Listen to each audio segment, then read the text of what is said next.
जय हिंद दोस्तों। Last chapter में हमने देखा था रेवोल्यूशनरी एक्टिविटीज़ इनसाइड इंडिया और इन इंडिया। इस चैप्टर में हम देखेंगे कि revolutionary activities during the Indian national movement जो इंडिया के बाहर चली, इंडिया के बाहर चलाई गई for India.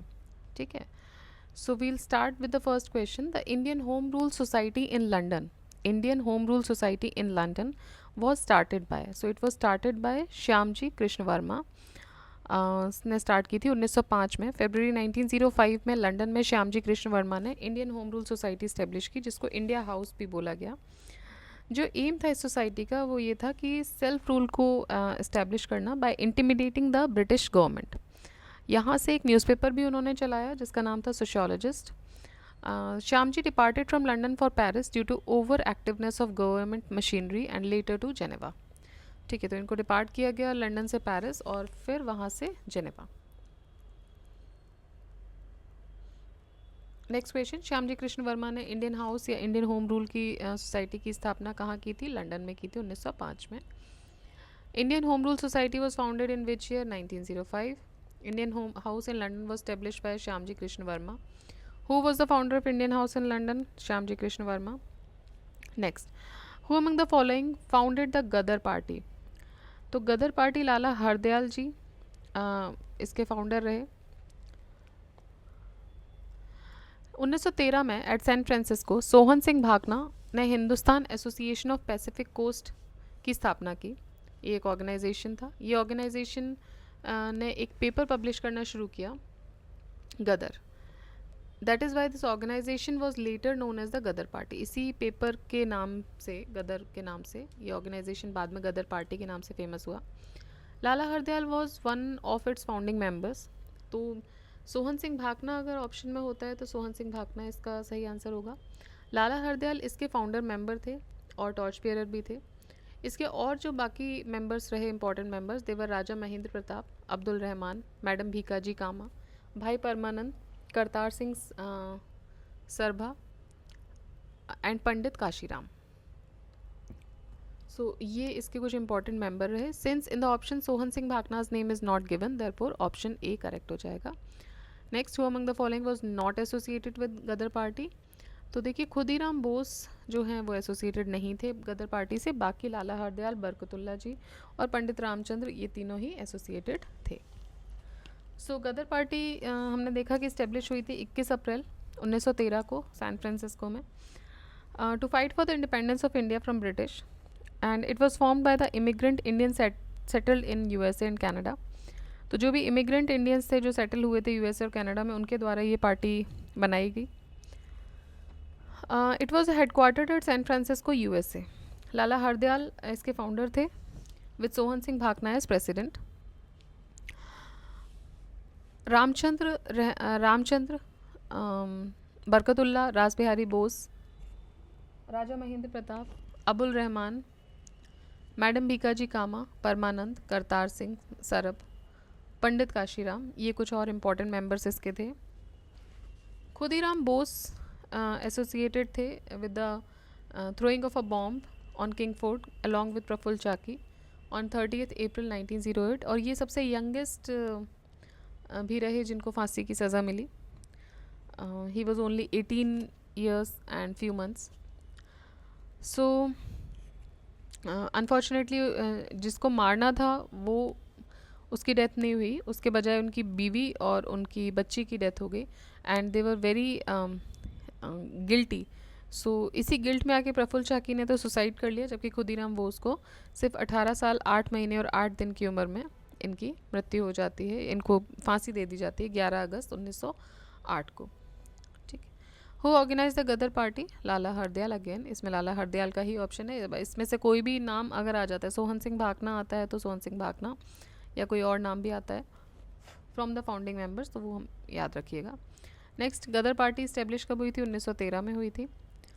Who was the leader of Gadar party? Again so Lala Hardayal. Gadar party was formed by, देखिए, लाला हंसराज, एक ये तो कंफ्यूज करने के लिए दे दिया गया है, लाला हरदयाल। अब यहाँ पे लाला हरदयाल और सोहन सिंह भाकना दोनों हैं, तो ऑप्शन जो आंसर हो जाएगा वो सोहन सिंह भाकना हो जाएगा। Who amongst the following was the chairman of the Gadar, first chairman of the Gadar party? तो फर्स्ट चेयरमैन या प्रेसिडेंट जो थे वो थे सोहन सिंह भाकना। गदर पार्टी बनाई गई थी by Punjabi Indians in United States and Canada in 1913।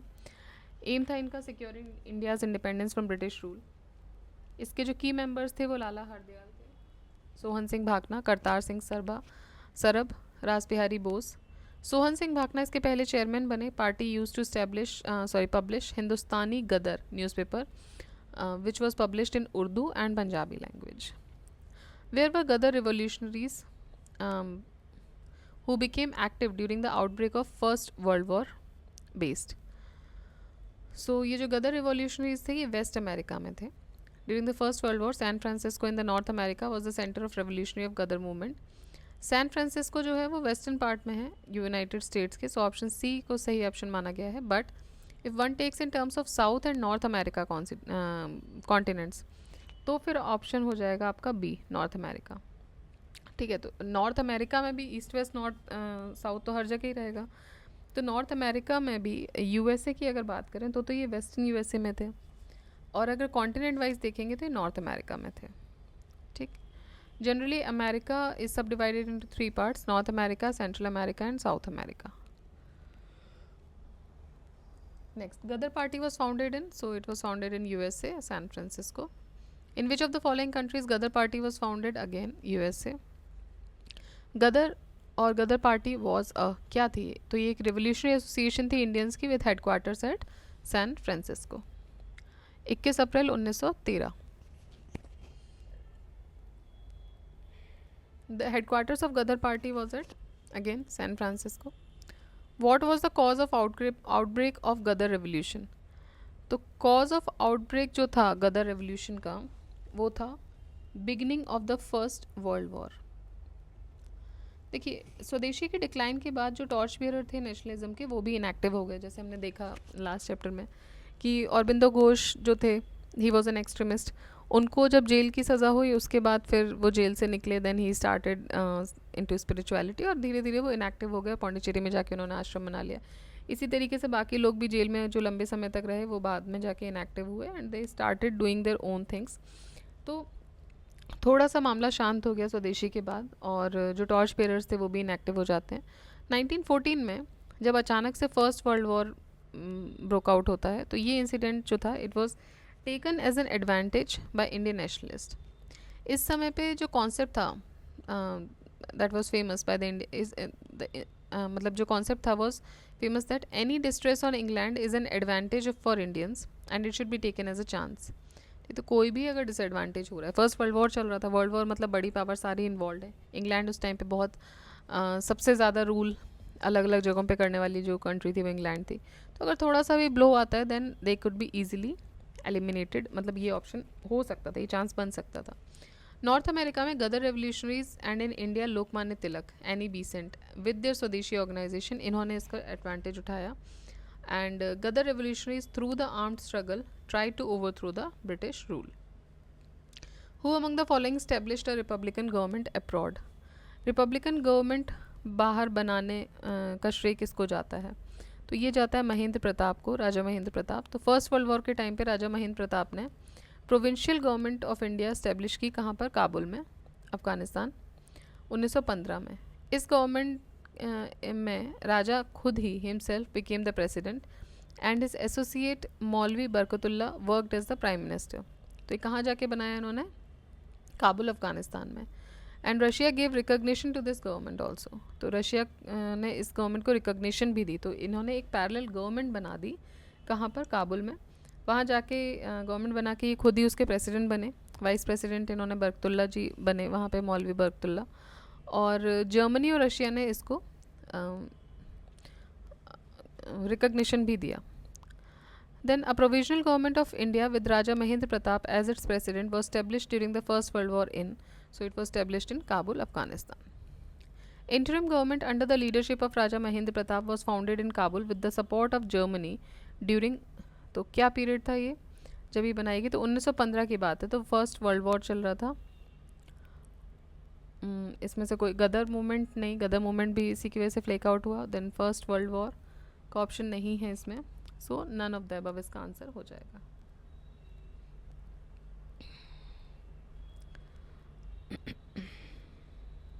Next is who is regarded as the mother of Indian revolution? Bhikaji Cama को मदर ऑफ इंडियन रेवोल्यूशन बोला जाता है. She was an Indian freedom fighter and political activist.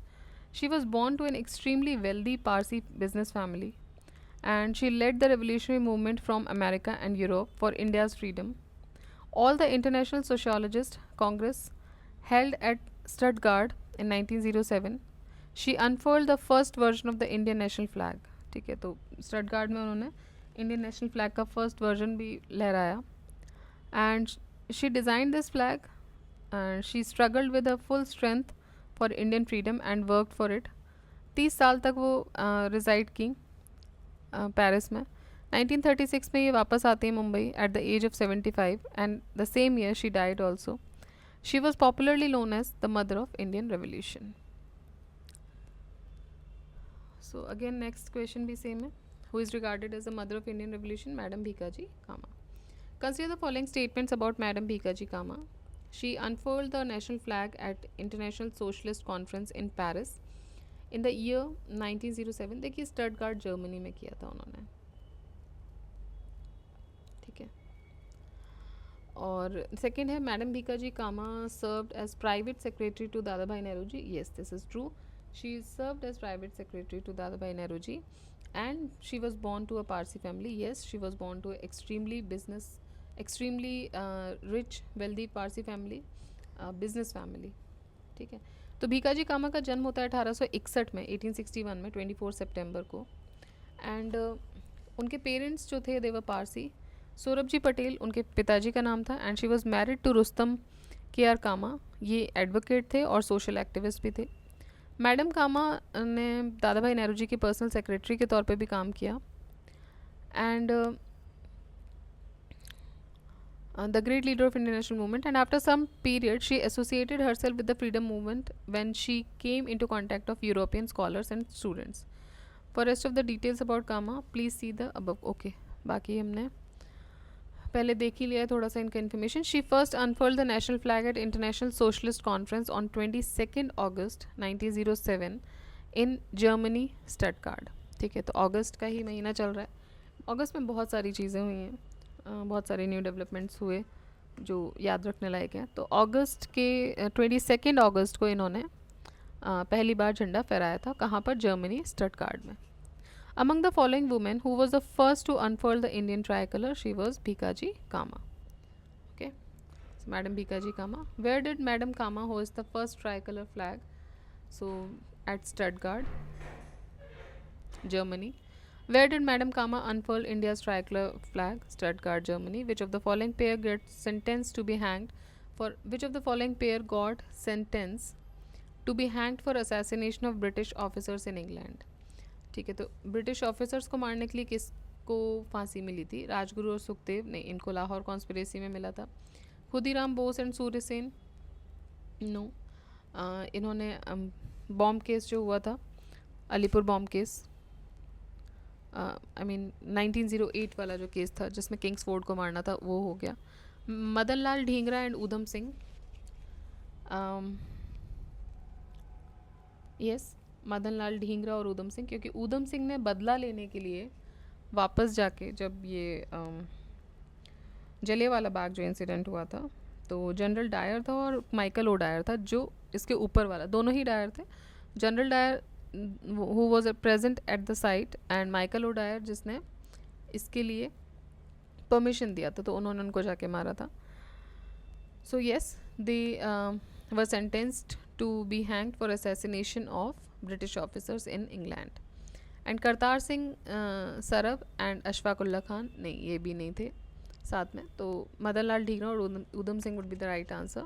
They were sentenced to death on the charges of killing of British officers. It is notable that Madan Lal Dhingra on 1st July 1909 killed political Secretary of State for India Curzon Willie and Kaushji Lalkaka by firing gunshots upon them. For this assassination he was hanged. Udham Singh got the death sentence for killing of Michael O'Dwyer in London in March 1940, who was indirectly responsible for Jallianwala Bagh massacre. ठीक है, तो दोनों को ही मिला. मदन लाल ढींगरा की जो बात है वो पुरानी है, 1909 की बात है. ऊधम सिंह ने जलियांवाला बाग हत्याकांड जो हुआ था, जो मैसेकर हुआ था, वो मतलब उनके जहन में बस गया था because he was present at that time. उन्होंने वो देखा that that thing happened because वो तब छोटे थे. बाद में फिर लंदन जाके ही वेंट टू इंग्लैंड और वहाँ जाके उन्होंने माइकल ओडायर को मार दिया. सो दोनों को ही फांसी की सज़ा मिलती है. They were hang till death. Next question, what was common among madam Bhikaji Cama, M Barkatullah, VVS Iyer and M N Roy? इनके बीच में कॉमन क्या था? तो इनके बीच में all of them were leading members of international communist movement. नहीं. Mohammad Barkatullah was the prime minister and the rest were ministers in the provisional government of Free India established by a group of revolutionaries at Kabul. No. All of them were among the prominent revolutionaries outside India operating in different countries during the freedom struggle. जी बिल्कुल सही है. भीकाजी कामा जी ने देखो Paris में भी रही इन्होंने, उसके अलावा जर्मनी स्टटगार्ड में जाके भी झंडा फहराया, तो अलग अलग देशों में कहा. एम बरकतुल्ला लंदन में रहे, VVS Iyer, M N Roy communalism मतलब ये थोड़ा सा उससे प्रभावित थे. तो अलग अलग जगहों पर रह के इन्होंने फ्रीडम स्ट्रगल के लिए काम किया. ठीक. नेक्स्ट, मैडम भीकाजी कामा, ये सब लोग. ओके, एक्सप्लेनेशन में कुछ ज़्यादा नहीं. Let's move to next question.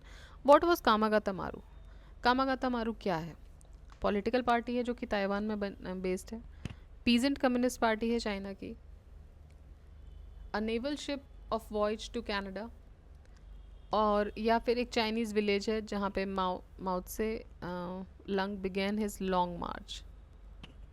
तो ये एक नेवल शिप है ऑफ वॉयज टू कनाडा. ठीक है. तो कामागाता मारू जो है एक जापानीज स्टीम लाइनर है जिस which is characterise by an affluent Punjabi businessman. So Gurdit Singh to bring Indian immigrants to Canada. The ship, देखिए एक बार और कामागाता मारू एक जापानीज स्ट्रीम लाइनर चार्टर्ड था by an affluent Punjabi businessman Gurdit Singh. Okay. इनका था to bring Indian immigrants to Canada. तो Indian immigrants को कनाडा बुलाना चाहते थे. Ship departed in 1914 taking 376 Indians for Canada's Vancouver port. तो ये जो शिप थी it departed in 1914 and 376 Indians इस पर थे फॉर कनाडा के वैंकूवर पोर्ट पे उनको आना था. बट कैनेडियन पुलिस ने उनको अपने यहाँ लेने से मना कर दिया. तो फिर एक कमेटी बिठाई गई, a shore committee. Shore committee was constituted किस लिए? To protect the right of Indian travellers under the leadership of Hussain Rahim, Balwant Singh, Sohan Lal Pathak, Indian Bhagwan Singh, Barkatullah, Ramchand and Sohan Singh also carried out a movement in favour of Indian immigrants. जब कामागाता मारू Budge Budge port पे पहुंचती है कैलकाटा में, तो एक क्लैश होता है बिटवीन द एंगर्ड पैसेंजर्स और ब्रिटिश पुलिस के बीच में. फायरिंग की जाती पुलिस के द्वारा और 18 पैसेंजर्स की मृत्यु हो जाती है उस फायरिंग में, और 202 पैसेंजर्स जो हैं वो जेल भेज दिए जाते हैं. ठीक है. So this was the data. Komagata Maru क्या है? एक नेवल शिप है, जापानीज़ नेवल शिप थी, और इसमें इन लोगों को वहाँ से वापस कर दिया गया था. तो जब ये बजबज पोर्ट कैलकाटा में पहुँचती है तो वहाँ पे कुछ क्लैशेस होते हैं इंडियंस और ब्रिटिशर्स के बीच में, और उस क्लैशेस में अराउंड 18 लोग मर जाते हैं और 202 पैसेंजर्स जो हैं उनको जेल भेज दिया जाता है. ठीक है. Next, which of the following was associated with Komagata Maru episode? कौन एसोसिएटेड था? तो बाबा Gurdeet Singh. Kamagata Maru is famous for, so it is famous for being a ship. What was Kamagata Maru? A ship. Who established Indian Independence League? Indian Independence League की स्थापना की थी रासबिहारी बोस ने. ये immigrant Indian थे जो कि जापान में रह रहे थे. 28 से 30 मार्च 1942 की बात है. Bose convened a conference in Tokyo Japan to discuss political issues with Indians and Bose decided to establish the Indian independence league. इन्होंने बोला कि एक इंडियन इंडिपेंडेंस लीग बनेगी, and it was structured during the Bangkok convention which took place between 14 June to 23 June 1942, जहाँ पे सुभाष चंद्र बोस को invite किया गया था. एंड ड्यूरिंग दिस कॉन्फ्रेंस रास बिहारी बोस ने इंडियन इंडिपेंडेंस लीग की स्थापना भी की. So this was about the revolutionary activities outside India. बहुत इंपॉर्टेंट रही हैं इसमें से काफ़ी एक्टिविटीज़ जो हैं.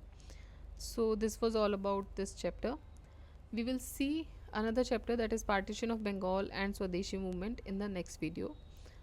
Let's see एक वीडियो में कंप्लीट होगा या ज़्यादा लगेंगे. There are 32 questions. Yes, it could be completed in one go. So तब तक आप रिवाइज करते रहिए, पढ़ते रहिए. जय हिंद, जय भारत.